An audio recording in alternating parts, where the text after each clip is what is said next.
नमस्कार, दीपाज किचनमध्ये तुम्हा सर्वांचे स्वागत। आज मी इथं अतिशय पौष्टिक आणि सगळ्यांना आवडू शकते अशी एक, ज्याला आपण खानदेशात दशमी म्हणतो आणि बाकी काही लोक त्याला मसाला पोळी, मसाला चपाती असं म्हणतात, ते मी आज तुम्हाला दाखवत आहे।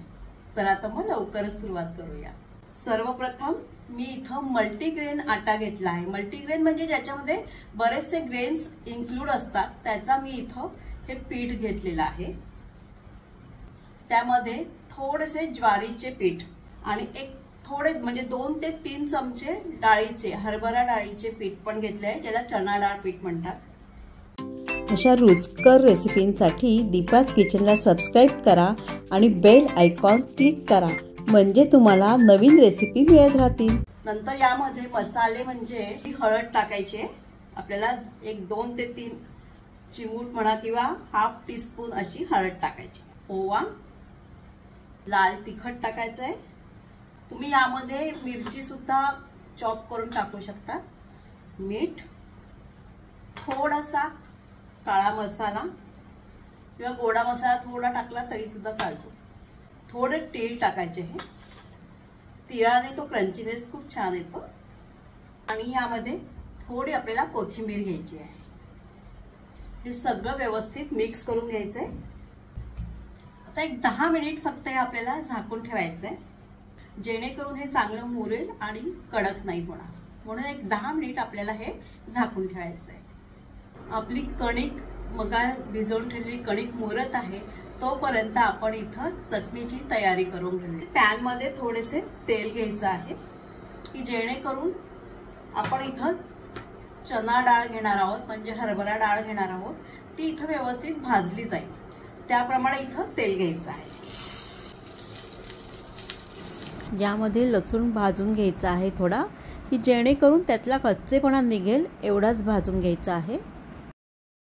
आता गॅस बंद करूया।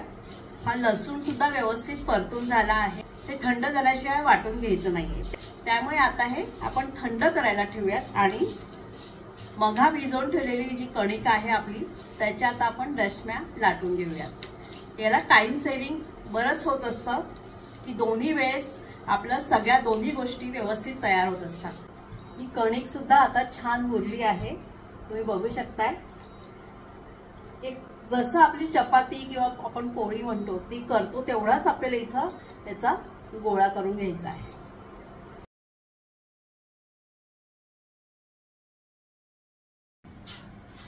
तुम्ही बघू शकताय अतिशय सुंदर क्रिस्पी आणि व्यवस्थित भाजली गेली आहे। अशीच एक दुसरी पण आपण करून बघत आहोत। कडून व्यवस्थित भाजून घ्यायची आहे। तुम्ही बघू शकताय अतिशय क्रंचीनेस पण आला आहे आणि सॉफ्ट पण राहिली आहे। आता आपण चटणी करून घ्यायची आहे।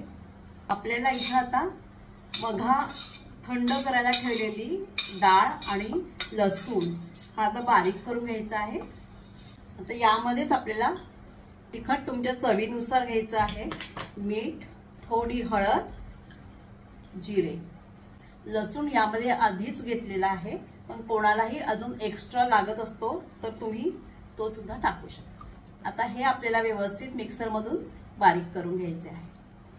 व्यवस्थित बारीक करून झाला आहे, पण हे आता आपल्याला पाणी घालून मग बारीक करायचं आहे। अगदी सरसरीत बारीक करून घ्यायचं आहे छान। तुम्ही बघू शकताय अतिशय छान बारीक पातळ असं करून घ्यायचं आहे आपल्याला। आता हे आपण एका बाउल मध्ये काढायचं आहे आणि याला वरून तडका म्हणजे फोडणी द्यायची आहे आपल्याला। यामध्येच मोहरी टाकायची आणि मस्त अशी तडतडलेली मोहरी म्हणजे फुटलेली मोहरी आता आपण त्याचा तडका इथं देऊयात। तुम्ही बघू शकताय तडका पण मस्त बसला आहे असा। दशमी बरोबर ही चटणी अतिशय सुंदर लागते। तुम्ही नक्की ही रेसिपी करून बघा आणि माझा हा व्हिडिओ तुम्हाला कसा वाटला जरूर सांगा। ती सुटसुटीत मुलांना डब्यासाठी पण, तुम्ही सुद्धा डब्यात घेऊन जायचं असेल, कुठे पिकनिकला जायचं असेल, अगदी सोपी सरळ अशी छान ही रेसिपी आहे आणि सगळ्यांना आवडेल असा हा मेनू आहे। तुम्ही सुद्धा जरूर करून बघा आणि माझा हा व्हिडिओ तुम्हाला कसा वाटला जरूर कळवा. धन्यवाद.